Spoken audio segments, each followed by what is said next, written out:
Hi, I'm Günther, and this work is about our new Jina CLIP model. CLIP models are deep learning models which consist of two parts, a text encoder and an image encoder.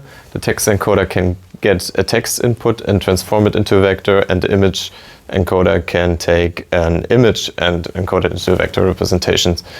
And if two inputs are semantically similar, they are assigned to similar vectors, and if they are semantically dissimilar, they are assigned to dissimilar vectors, so that you can use the model, for example, to implement a text-to-image search system. However, existing CLIP models are suboptimal when you only use the text encoder. For example, if you want to implement a text-to-text search, and we wanted to investigate if there are methods to resolve this problem. And we came up then with a multi-stage multitask tuning method, where usually CLIP is trained on images and their captions, so that a loss treats the vectors of both inputs as similar if they belong together and dissimilar for captions and images in a batch which don't belong together.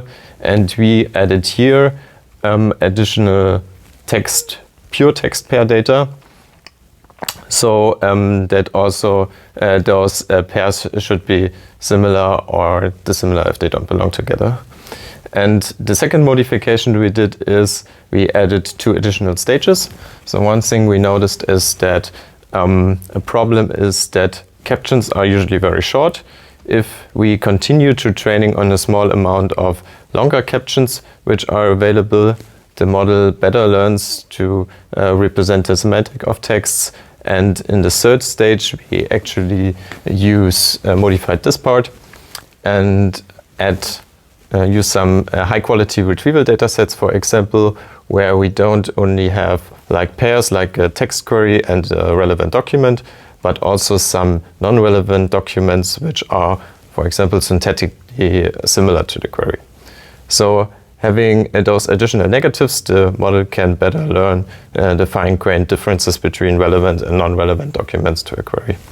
And this results in our Jina CLIP model, and as you can see in the result table here, that our model performs comparably to other CLIP models on text-to-image and image-to-text retrieval benchmarks, but also achieves on a pure text embedding benchmark like MTEB, a performance which is comparable to state-of-the-art pure text embedding models. If you're interested in a model, you can check it out on our Hugging Face page. The model is open source and free to use for everyone.